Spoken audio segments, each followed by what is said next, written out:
L'élection présidentielle au Togo est pour le 22 février prochain.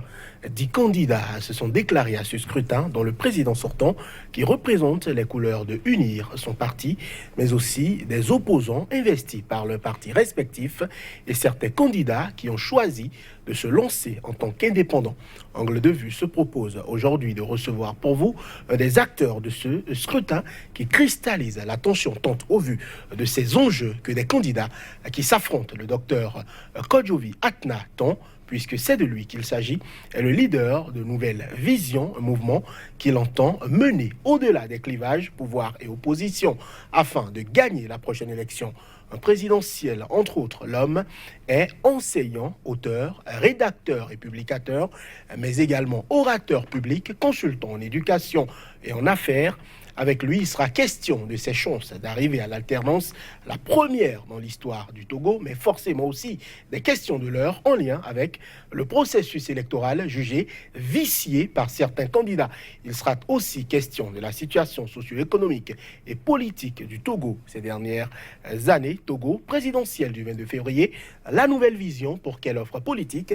C'est la question trame de cette émission. À chacun et à tous, bonjour et bienvenue.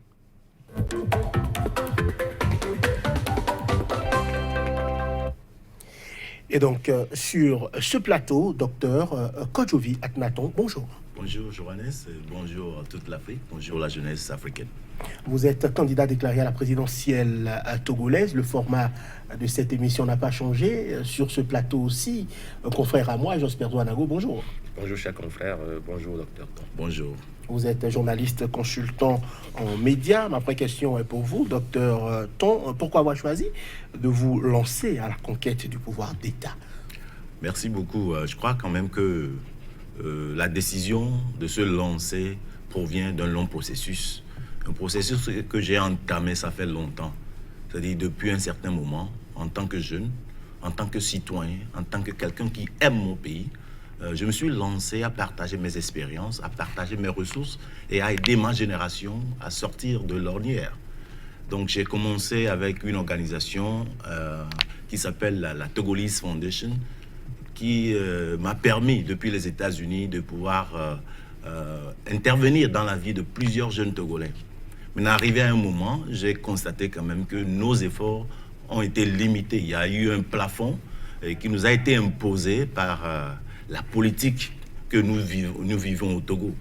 Et cette politique, au fait, s'expliquait par la bipolarisation du système, où il y avait la coexistence de deux blocs politiques qui n'ont malheureusement pas une relation politique.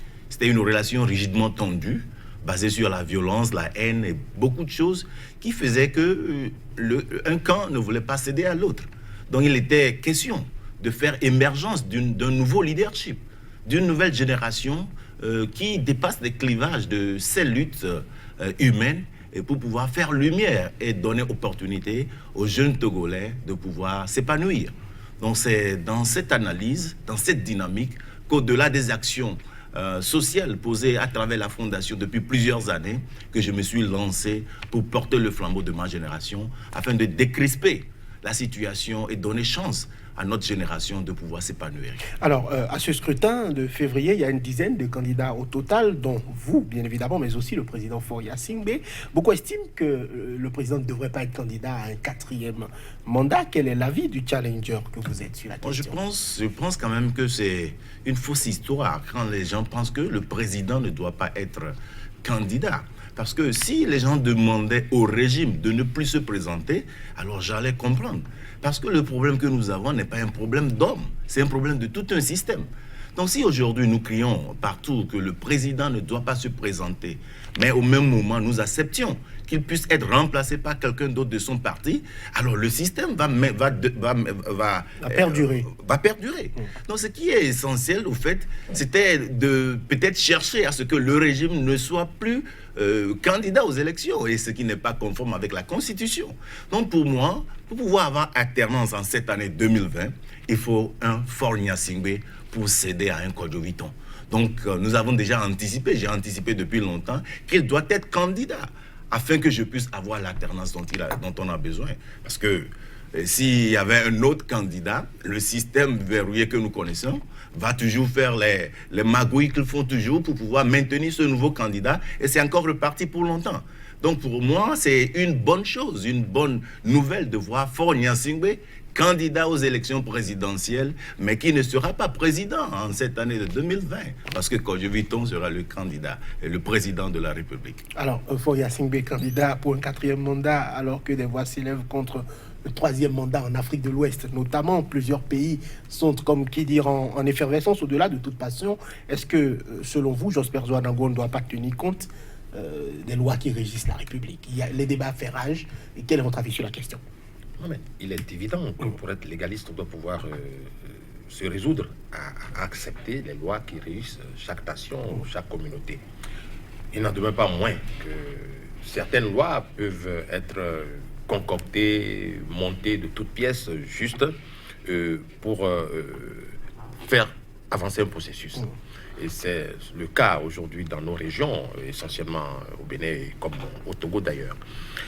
Seulement à écouter le docteur Ton, je suis tenté de me demander si, quelque part, lorsqu'il intervient, j'ai l'impression qu'il y a une sorte de parfum centriste qui ne dit pas son nom, à moins qu'il ne me relève, parce que j'ai l'impression qu'il n'est ni ni de la gauche, ni de la droite. À la limite, il ne peut qu'être du centre. Et bon, donc, il lui revient de déterminer sa position en ce moment. Mais toujours est-il qu'il faut respecter les lois, même si parfois on les dénonce, elles sont parfois montées de toutes pièces, on est obligé de les respecter. Voilà, il y a aussi des personnalités religieuses qui essayent de s'impliquer dans ce scrutin-là.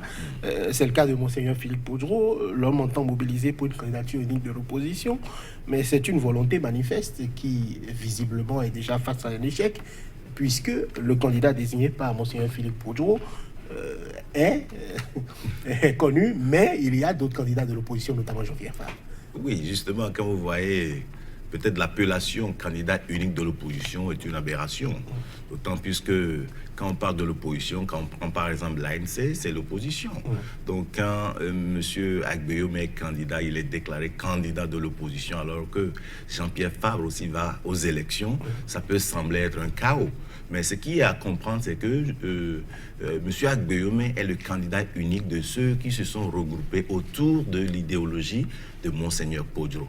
C'est-à-dire ils sont des groupes de partis politiques de l'opposition qui ont accepté aller dans cette dynamique donnée. Donc si par exemple Jean-Pierre Fabre n'est pas dans cette dynamique et est candidat, je ne pense quand même pas que c'est un chaos, parce que toute la classe politique de l'opposition n'a pas été en accord pour désigner un seul candidat. Donc vous faites pas un chaos, c'est un abus de langage, et ce qui fait sembler que bon, il y a un candidat alors que d'autres personnes aussi sont encore candidats. Donc je voulais clarifier quand même pour dire que il y a certaines personnes, certains partis politiques qui se sont rassemblés, qui se sont retrouvés autour de la dynamique. Et je faisais partie aussi de ce travail de groupe jusqu'à un moment donné, avant de me retirer. Donc, si nous partageons, ceux qui partagent cette dynamique, acceptent porter M. Agbeyome en tant que candidat de leur section. Donc, je pense quand même que l'opposition, même si au-delà d'Agbeyome, il y a d'autres candidats, ça ne voudrait pas dire que l'opposition togolaise a échoué, du moins pas pour le moment. Alors, pourquoi avoir choisi de vous retirer, puisque vous parliez d'être avec ceux-là, pourquoi pas pour un candidat unique, pourquoi avoir choisi de vous retirer? Justement, si vous voyez le nom de notre mouvement, ça s'appelle Nouvelle Vision. Donc, quand nous parlons de Nouvelle Vision, cela voudrait dire quand même qu'il existait une ancienne vision. Et l'ancienne vision, comme je l'ai définie, c'est cette vision-là qui est basée sur une lutte rigidement tendue entre deux blocs politiques qui ne cède rien par rapport à la politique. Parce que normalement, une lutte politicienne, c'est une lutte qui avantage le peuple. Vous êtes au pouvoir aujourd'hui, je ne suis pas au pouvoir, je veux le pouvoir, je vous observe et je propose au peuple que je peux faire mieux que vous avec un programme donné. Et lorsque je serai là, vu que la perfection n'est pas de ce monde, vous allez faire la même chose. Et à chaque fois, chacun essaie d'améliorer son programme pour arranger le peuple. Alors que pour le Togo, ce n'est pas le système qui se déroule. Il y a vraiment relation de vengeance, de haine, au point où ceux qui ont le pouvoir aujourd'hui se voient dans l'obligation de maintenir le pouvoir pour protéger leur futur, leurs biens, et ceux qui cherchent le pouvoir, n'ayant pas une force physique supérieure aux autres, acceptent de payer n'importe quel prix, mais sacrifier le peuple pour l'avoir. Alors qu'au-delà de tout ce que nous sommes en train de faire, l'ennemi ou bien le problème principal du Togolais est ailleurs.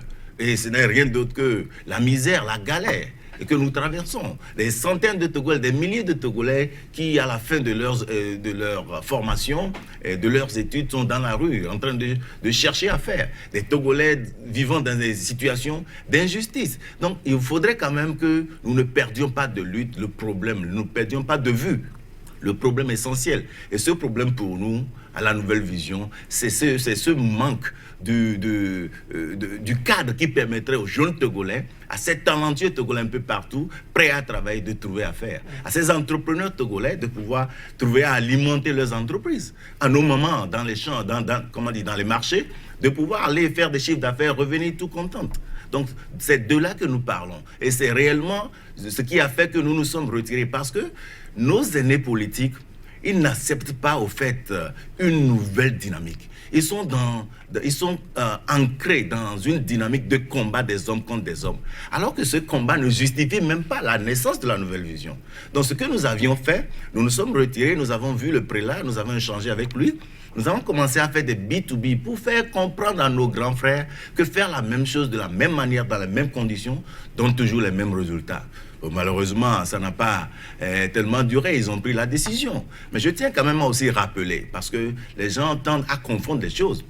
Monseigneur Podro n'a pas choisi Agbeyome en tant qu'un candidat, en tant qu'un père spirituel. L'expression de Monseigneur Podro, c'est son désir de voir l'opposition travailler ensemble et aller à une candidature unique. Il a exprimé son désir en tant qu'un père spirituel.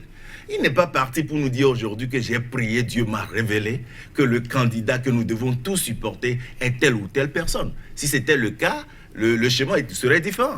Mais il a exprimé son désir et d'autres ont travaillé pour définir en tant qu'humains des conditions. Tout à fait, il y avait un comité qui a travaillé. Des comités qui ont travaillé, qui ont défini dans des cadres donnés des conditions que certains ont acceptées et certains n'ont pas acceptées. Donc c'est aussi important que les gens sachent qu'au fait, Monseigneur, oui, quand les gens disent Monseigneur est candidat, les gens pensent que c'est un candidat qui a été inspiré par le Saint-Esprit ou quoi que ce soit. Non, ce n'est pas le cas. Sinon, si c'était le cas, peut-être que nous allons reconsidérer.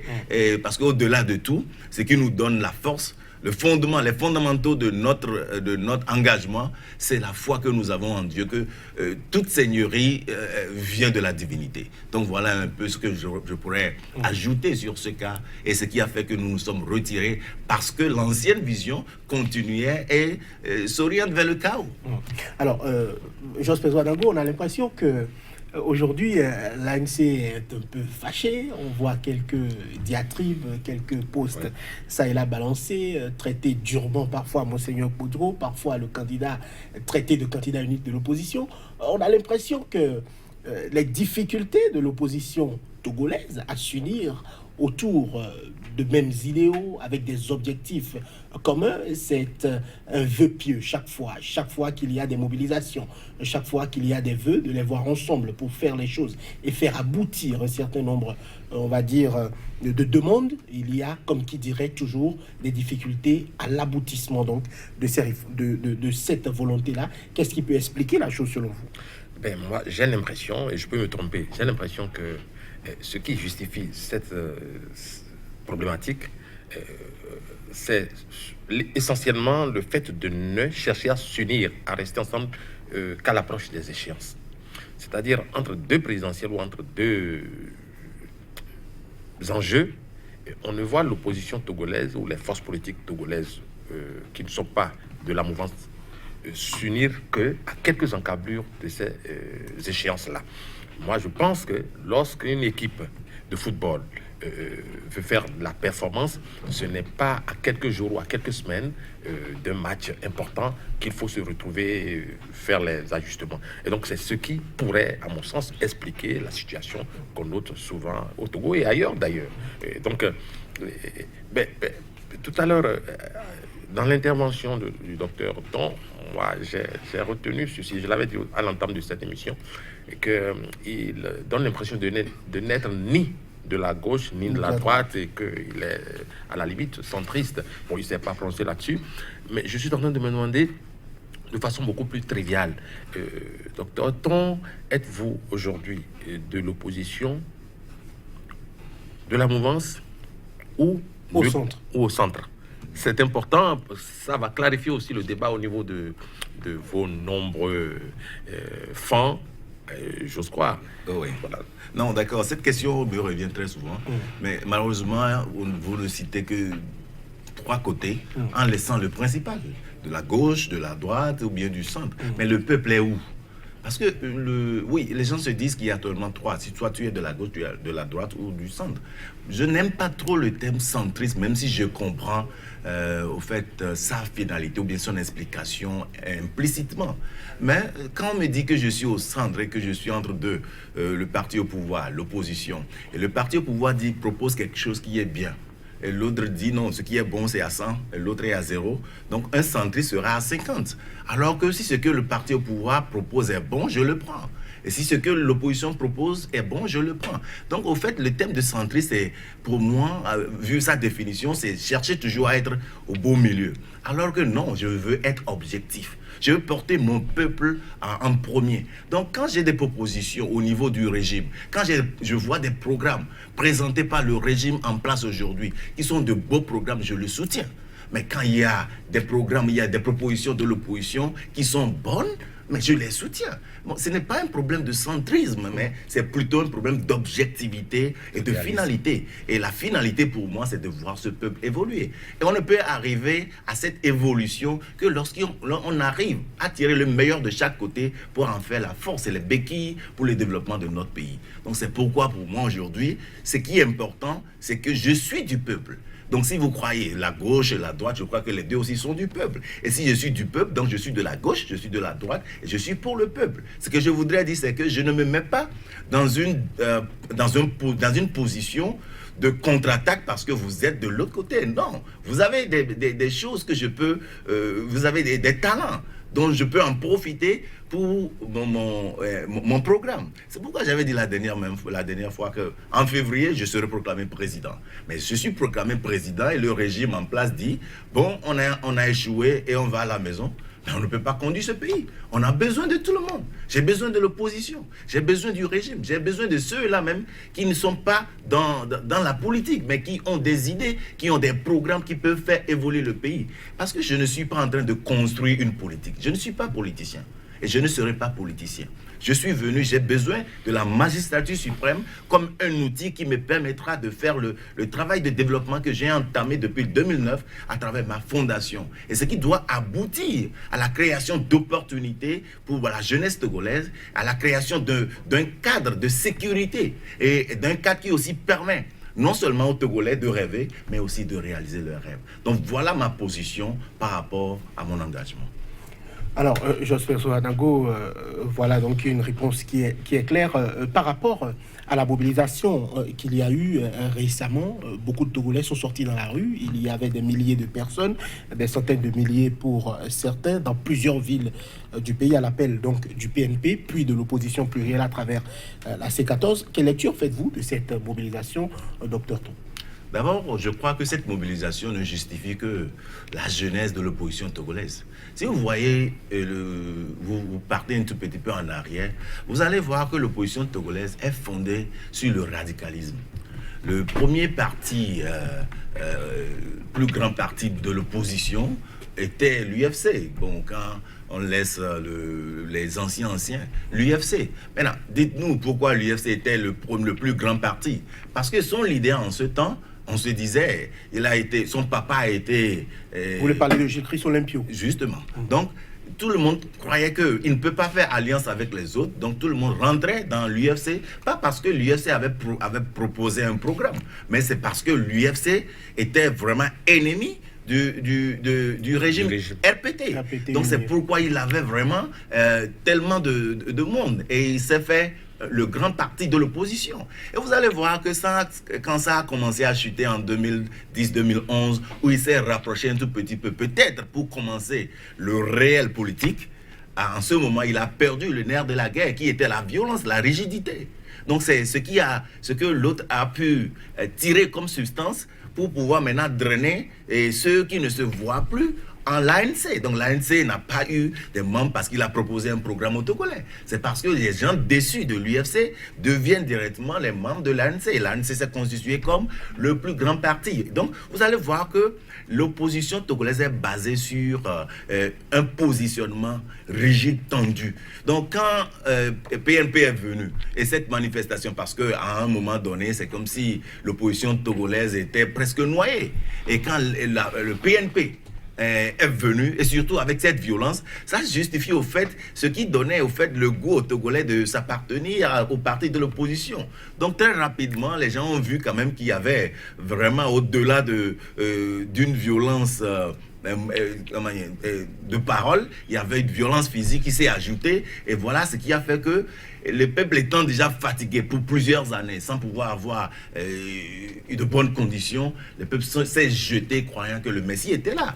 Et en ce moment, je n'étais pas resté muet. Je me souvenais depuis en 2017, quand je suis revenu des États-Unis directement parce que la crise a atteint une ampleur donnée, mais je parlais aux jeunes, je sensibilisais nos aînés politiques pour leur dire oui, il est bien de manifester, mais quand le peuple manifeste et est dans la rue, et ce n'est pas aux leaders également d'être dans la rue avec le peuple, c'est aux leaders d'aller chercher la solution à ce peuple qui manifestait dans la rue. Pourquoi le peuple manifestait? Parce que le peuple a faim, le peuple a besoin des opportunités. Mais si nous sommes dans la rue avec le peuple, est-ce que le pouvoir va venir de la rue? Arrivé à un moment, il faudrait que les leaders politiques prennent conscience de la lutte. Moi, si on veut une révolution, la révolution, ce n'est pas préparé, ça vient, au fait, ce n'est pas préparé nationalement, ça vient d'un coup. Mais ce n'était pas le cas. Et voilà que tous les jours, toutes les semaines, nous sommes dans la rue en train de... la petite économie que nous avons, en train de saccager les choses. J'avais vu, j'avais anticipé, j'ai fait des propositions. Je me souvenais que j'avais même fait une proposition à 4 points où 3 des 4 points constituaient les 100% de ce que la CEDEAO avait proposé. Et le 4e point était survenu l'année passée. C'était la révision du statut d'un ancien président. Ce qui justifiait quand même que toutes mes anticipations politiques depuis le début sont à 100% correctes. Donc, ce que moi je voudrais dire, c'est que notre peuple a été malmené par une substance politique qui n'était pas au fait le réel. C'est-à-dire, le peuple a été utilisé par les politiques d'une manière donnée. Et ce n'est que maintenant que ce peuple commence à prendre conscience. C'est que maintenant que la jeunesse se lève pour comprendre quand même comment faire de la politique. Je sais que tout le monde n'est pas politicien, mais il arrive quand même à lire ceux qui sont là pour utiliser la misère, la galère du peuple pour se maintenir, ou bien ceux qui sont là pour utiliser la misère, la galère pour pouvoir inciter à une révolution pour avoir le pouvoir. Alors que la finalité du peuple est ailleurs. Et je l'ai toujours dit, répété, le peuple a faim.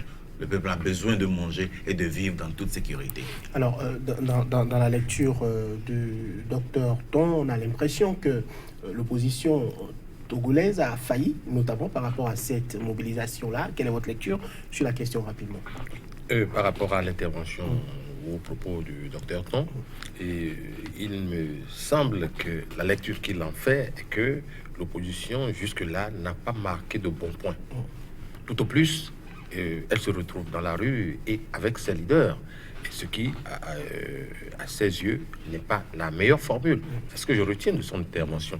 Et cependant, je voudrais... Alors là, cela m'amène à demander au docteur Ton, concrètement et sincèrement, puisqu'il a reconnu aussi avoir au départ commencé l'aventure avec une bonne partie, une bonne frange de l'opposition. Oui. Alors, je voudrais lui demander, lui qui veut allier toutes les forces en présence, quels sont ses rapports avec le pouvoir en place dans le cadre de cette démarche-là? Puisque s'il a eu la facilité, telle que démontré tantôt, d'avoir langue avec l'opposition, qu'est-ce qu'il a pu faire en direction du parti au pouvoir, c'est-à-dire de la mouvance présidentielle, et pour qu'on en soit là où nous sommes aujourd'hui. Ok. Parce que je voudrais ajouter pour terminer que dans son programme, dans sa vision, il a cité 6 acteurs majeurs, dont l'UNIR, dont les partenaires au développement et tout ce qu'on veut. Quels sont vos rapports, après l'opposition, quels sont vos rapports avec le pouvoir en place, de façon concrète? Merci beaucoup d'avoir de revenir sur les acteurs précités dans nos analyses, parce que nous prenons quand même que le Togo est en crise. Il suffit de voir la situation d'un jeune Togolais aujourd'hui qui n'est pas enviable, et vous allez reconnaître que le Togo est en crise. Maintenant, quand nous avons une situation de crise, pour moi, je pense qu'on a besoin de 3 étapes. La première étape, c'est d'arriver à proprement identifier tous les acteurs impliqués dans cette crise. Parce que des fois, vous allez voir 2 acteurs se battre, vous croyez que ce sont les 2 seulement qui sont là, alors qu'il y a d'autres autour. Donc, il faut, en première étape, arriver à identifier proprement tous les acteurs impliqués. En seconde étape, il faudrait arriver à savoir la finalité de chaque acteur. Parce que si nous sommes en combat ou en crise, c'est parce que nous avons des finalités qui ne sont pas les mêmes, nous n'avons pas les mêmes visions, ou bien nous recherchons des intérêts qui s'entremêlent, donc sont divergents. Et en dernière position, savoir si on a une solution résultante, une solution acceptable par tous ces acteurs. Donc quand j'ai fait l'analyse, à la première étape, j'ai identifié 6 acteurs. Et le premier, c'est le régime UNIR. Et quand je dis UNIR, j'ajoute tout directement l'armée, parce que c'est confondu au fait.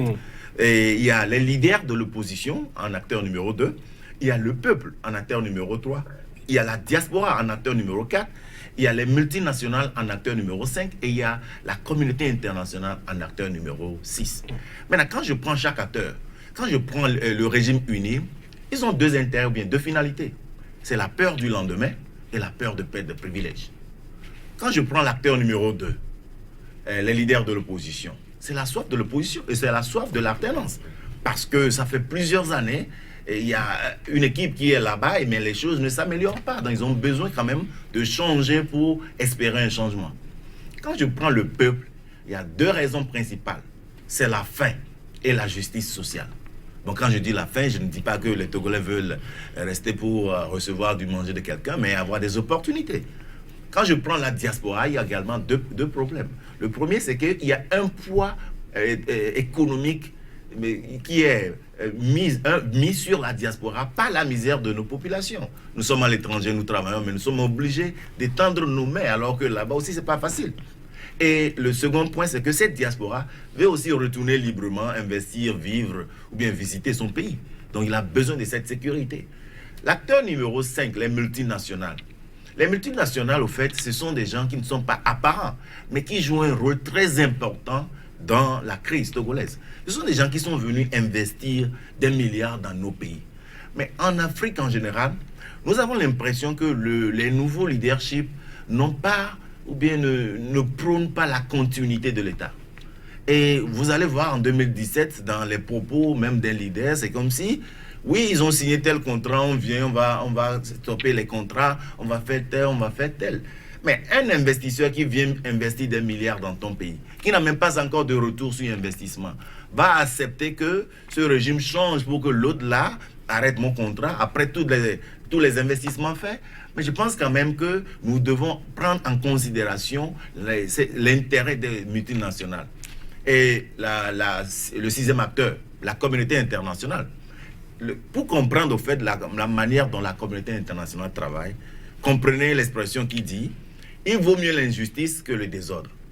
Donc si aujourd'hui la communauté internationale pense que Faure Gnassingbé doit faire encore 30 ans, que c'est injuste, mais en donnant le pouvoir à X ou à Y, ça causera du désordre, soyez-en sûrs, ils feront tout pour que le gars soit là. Sauf que, après tout, il y a un Dieu qui nous donne vie, c'est tout. À part cela, voilà les 6 acteurs et voilà leur finalité. Donc, en dernier point, c'est-à-dire au 3e point de la résolution de la crise, il faudrait finir par trouver une solution. Et cette solution aujourd'hui, c'est d'avoir un leader solution. Et un leader solution, c'est ce leader-là qui fait le combat d'une alternance solution. Parce qu'il y a 2 types d'alternance. Nous recherchons une alternance qui n'est rien d'autre que le changement de régime, qui peut être violente, qui peut être décisive, qui peut être de différentes manières. Alors qu'il y a une autre alternance qui est une alternance solution. Et cette alternance solution doit prôner l'intérêt, doit faire au fait la combinaison de tous les intérêts cités de ces acteurs-là. Donc c'est cette alternance-là que nous appelons une alternance pacifique, une alternance démocratique et une alternance productive. Et cette alternance, c'est ça qui rassure par exemple le régime que Kodjo Vitton, le candidat solution qui viendra au pouvoir, ne va pas venir faire la chasse aux sorcières. Il est là parce qu'il a aussi besoin de vous, de vos ressources, de vos compétences pour alimenter les projets de création d'emplois que j'ai. C'est cette alternance-là qui permettra aux leaders de l'opposition de savoir qu'enfin, on a quelqu'un qui va rétablir la règle et que chacun va aller par la règle. C'est cette alternance-là qui permettra au peuple de savoir qu'avec ce nouveau leadership, il y aura la création des opportunités. La diaspora peut revenir investir paisiblement dans son pays. Les investisseurs seront là. Donc, c'est cette alternance aussi qui permettra à cette diaspora de savoir qu'il y a sécurité et que je peux revenir parce qu'il y a des mesures incitatives qui vont les attirer à revenir investir chez soi. Et c'est cette alternance qui permettra aux multinationales de savoir qu'il a la compétence économique, la compétence d'un chef d'État pour comprendre que l'alternance ne signifie pas la résiliation des contrats. Mais oui, je comprends qu'il y a des choses à revoir, peut-être il y aura des choses à changer, mais ce n'est pas parce que je deviens président que le gardien qui a un contrat ou bien la jeune femme qui a un contrat de livraison de bouteilles d'eau à la présidence va perdre son contrat. Non. Et finalement, le sixième acteur, il doit avoir cette alternance, celui-là qui a la qualité d'un chef d'État. Parce que le pouvoir, en fait, ce n'est pas du bonbon. On ne donne pas le pouvoir à n'importe qui. Ce n'est pas parce qu'on réclame qu'on donne. Donc il faudrait avoir les qualités d'un chef d'État. Non, si nous sommes des leaders de l'opposition aujourd'hui, des leaders politique aujourd'hui. Et nous voulons que nous nous attaquions aux forces de l'ordre pour les tuer, nous nous attaquons aux mairies, et nous donnons des orientations, au fait, je m'excuse le terme, des orientations voyous. Et pensant que c'est ça qui nous donne la popularité, alors en nous, est-ce que nous démontrons en fait les qualités d'un homme d'État? Donc il faudrait que cette alternance provienne de ce candidat solution qu'est Kodjo Vitton au Benton. Et c'est en cela que nous nous rassurons quand même qu'en 2020, même Faure Gnassingbé dans les urnes va voter le bulletin Kodjo Vitton. Et en attendant, quelles sont vos relations avec précisément ce régime? Pour relations, je dirais qu'au-delà de ce que j'ai fait avec l'opposition, le régime, je fais tout possible pour m'approcher le plus proche aux leaders. J'ai cherché même à rencontrer le chef de l'État. Pour le moment, je n'ai pas eu de chance. Mais à chaque fois que je rencontre un haut gradé, je le fais savoir quand même que l'alternance recherchée n'est pas une arme contre eux. Et ni contre leurs bienfaits, ni contre leur famille. La semaine passée, j'étais avec le ministre de l'administration territoriale, M. Boukpessi.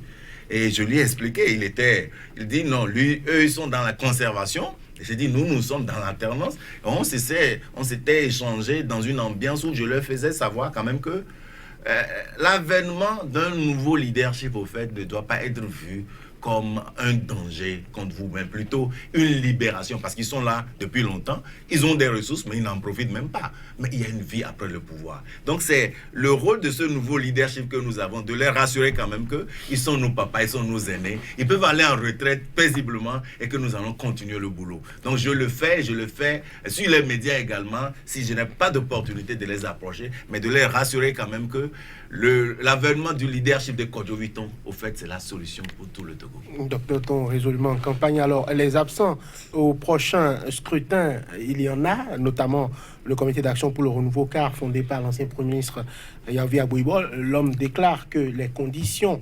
de transparence pour ce scrutin ne sont pas réunies. Et il y a aussi l'UFC de Jikris Olympio qui ne s'est pas positionné, qui ne sera pas forcément à ce scrutin-là, même si le parti entend donner des consignes de vote après.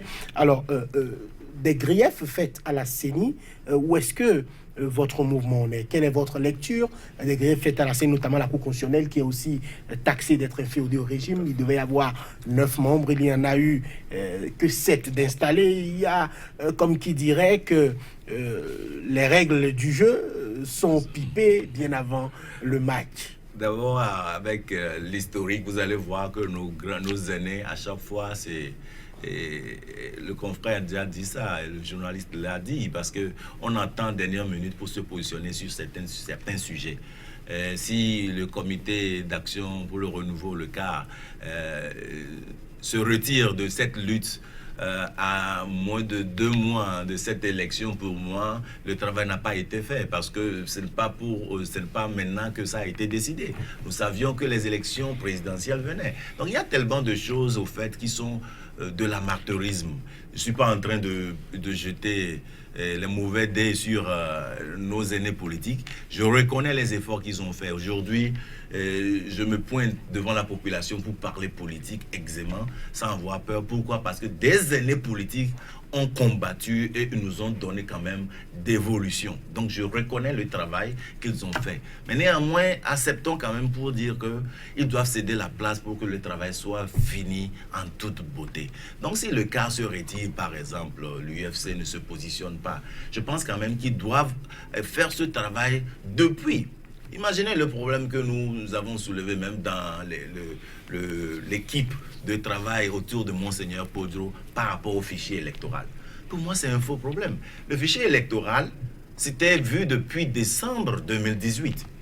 On avait appelé, l'opposition a appelé au boycott. Donc le fichier électoral est conçu en 2018. Maintenant, si on a appelé au boycott en mai, on allait au local. C'est cette même opposition, sur ces mêmes fichiers révisés, qui ont accepté d'aller aux élections. 6 mois après, nous disons que ce fichier également n'est pas bon. Mais vous voyez un peu, il y a tellement de confusion. Donc, que la Cour constitutionnelle soit composée de ces 9 membres ou bien 7 membres et autres, moi je pense quand même que l'esprit de l'organisation des élections en Afrique, c'est le plus important. Parce que si le président de la République ou le régime en face de vous qui organise, parce que l'opposition ne peut pas venir organiser les élections, ce sont les institutions de l'État. Donc quand le régime organise une élection et voit en un possible candidat, en un possible président, un danger, soyez rassurés quand même que si même les conditions sont bonnes au début, à la fin, ils seront magouillés. Donc pour moi, c'est de tout faire pour que celui-là soit rassuré quand même que il y a une vie après le pouvoir. Parce que oui, on peut parler de fichier électoral, on peut avoir même des caméras dans des centres de vote. Mais la question, c'est de savoir si les gens vont même attendre les procès-verbaux avant de donner les résultats. Parce qu'un chef d'État qui veut se maintenir au pouvoir, surtout en Afrique, c'est simple. Il faut avoir l'armée, il faut avoir les multinationales, et il faut maîtriser ou bien réduire le peuple à un niveau donné pour éviter le soulèvement. Après 2 semaines, 3 semaines, les chars dans la rue et c'est fini. Non, ce que moi je prône le plus, ce n'est pas la course ou bien le combat sur ces conditions, mais sur l'esprit d'organisation même de cette élection. Il faudrait qu'au soir du 22 février, les Togolais, que tu sois du parti au pouvoir ou de l'opposition, on puisse se donner encore les mains pour se dire oui, moi vous avez gagné, mais on serait ensemble pour construire ce pays. C'est la raison pour laquelle moi j'ai dit que si la condition est telle que nous avons aujourd'hui, au fait, ce n'est pas le problème au régime seul.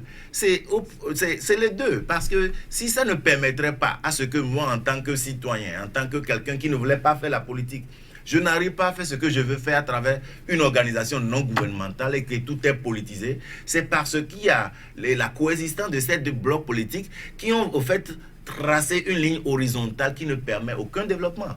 Vous serez au Togo aujourd'hui en tant qu'un peut-être un citoyen simple qui ne veut pas faire de la politique, mais qui veut aider la population. Arrivé à un moment, on va vous dire stop.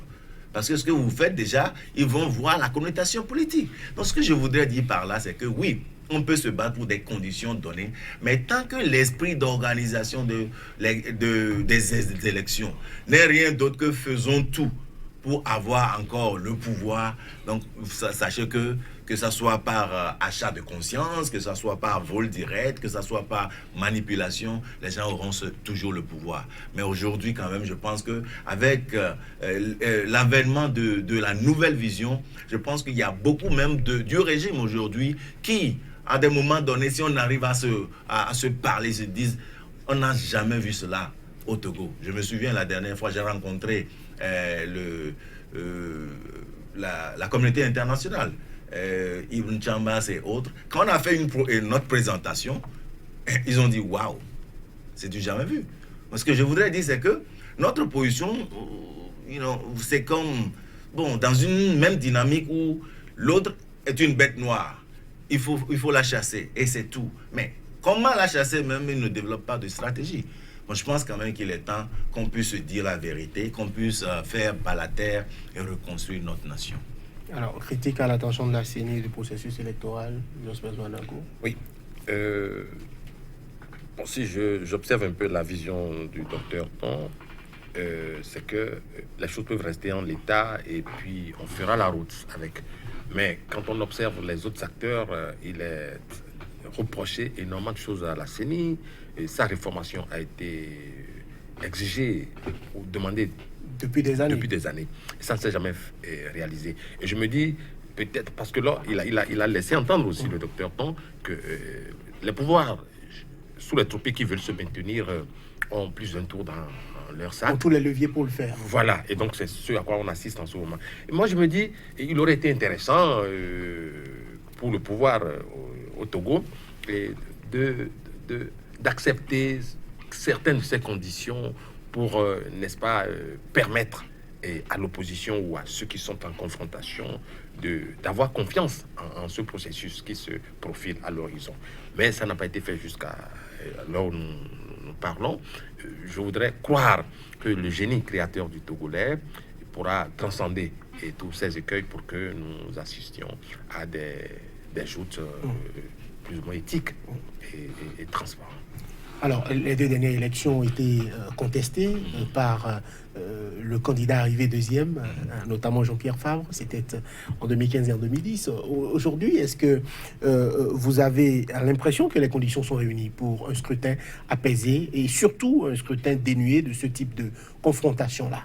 Oui, je pense quand même que c'est un travail que nous devons faire. Nous avons commencé à le faire, nous continuerons à le faire jusqu'au soir du 22 février. Parce que s'il doit y avoir contestation, des fois également, il faudrait avoir les preuves de la contestation. Moi, dans mes analyses, j'ai vu quand même que la plupart, même plus du tiers des bureaux de vote, il n'y a pas de la représentation de l'opposition. Donc, quand il y a contestation, on conteste sur quoi? Je me suis rapproché de la CENI la dernière fois. Et bizarrement, les gens critiquent et disent pourquoi vous vous êtes rapproché de la CENI? Et je me demandais, est-ce que c'est la FIFA qui va organiser les élections? Donc, je me suis rapproché pour voir la réalité. Et voilà, j'ai eu comme retour que l'opposition, même quand on dit, voilà, le contentieux, amenez vos preuves, ils ne viennent pas et disent que ça, on conteste dans la rue. Donc, il y a tellement de choses que nous ne connaissons pas. Quand j'ai rencontré le ministre de l'administration territoriale, il m'a parlé de la composition de la CENI, il a fait des propositions, les gens ne veulent pas venir. Et à la dernière minute, alors que pour la CEDEAO, 6 mois avant les élections, on ne change pas, à moins qu'il y ait consensus. Et si ça les arrange, eux, ils ne vont pas changer. Donc si nous ne prenons pas vraiment, nous ne nous mettons pas au travail et que nous pensons que ça doit venir à nous comme ça, je pense que non, ça ne serait pas le cas. Donc parler des conditions satisfaisantes, je reviens à ce que j'ai dit, que ça dépend toujours de l'esprit de celui-là qui organise les élections. Pour moi, aujourd'hui, le régime en face est fatigué de gérer le pays. Ils ont atteint leur apogée. Ils ne peuvent plus donner une meilleure chose aux Togolais. Mais ils sont obligés de rester là-bas en recherchant ce candidat solution, bien ce président solution qui pourra prendre la chose là où elle est pour pouvoir continuer et rassurer tous les Togolais. Donc c'est ce qui manque et c'est ce que nous apportons. Donc pour nous aujourd'hui, la réelle condition, c'est la construction de cet esprit-là pour que les Togolais un peu partout se sentent en sécurité.